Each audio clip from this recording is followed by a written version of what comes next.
নমস্কার বন্ধুরা, বামস কিচেনে আজকে আমি বানাচ্ছি কর্নের একটা রেসিপি। তো এই প্যাকেটটা আমি নিয়ে আসছি বাজার থেকে। তো এখন কিছুটা কর্ন কিন্তু আমি বের করে নিয়েছি। তো প্রথমে যেটা করছি, আমি জল দিয়ে এটাকে সেদ্ধ করে নিচ্ছি। তো সেদ্ধ করে নিয়েই আর কি স্যালাডটা বানাবো।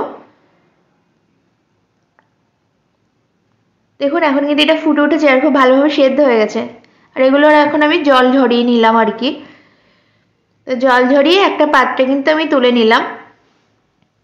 এবার এর মধ্যে একে একে আমি সব অন্যান্য উপকরণগুলো অ্যাড করে দেব।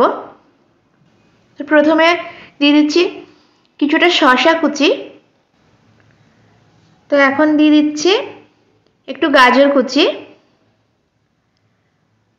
তারপর অ্যাড করছি একটু টমেটো কুচি, কিছুটা পেঁয়াজ কুচি, তার সাথে দিয়ে দিচ্ছি কিছুটা পরিমাণ ধনেপাতা কুচি। এবার কিন্তু দেব একটু লঙ্কা কুচি, বেশ একটু ঝাল ঝাল হবে ব্যাপারটা। তো কয়েক টুকরো লঙ্কা কুচি দিয়ে দিলাম। এবার দিচ্ছি স্বাদ অনুযায়ী লবণ, আর দিয়ে দিচ্ছি একটু গোলমরিচের গুঁড়ো।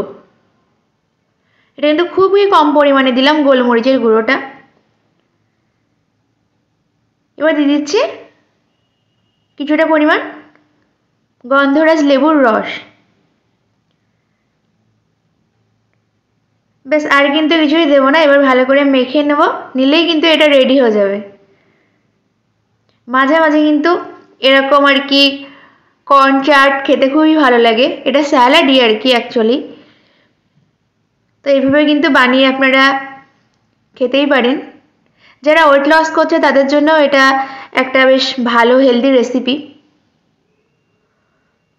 তো আমার কিন্তু এটা মাখিয়ে নেওয়া হয়ে গেছে আর এটা একদমই রেডি। তো আমার তো জিভে জল চলে আসছে খাওয়ার জন্যে। আপনারাও কিন্তু বাড়িতে এইভাবে বানিয়ে টেস্ট করে আমাকে জানাবেন, কমেন্ট করে জানাবেন যে কেমন হলো। আমার কিন্তু রেসিপিটা রেডি। তো আমি এখন খাবো, আর আপনারাও বাড়িতে বানিয়ে এটাকে খাবেন এইভাবে। তো আজকের মতো বিদায় নিচ্ছি, টাটা সকলকে।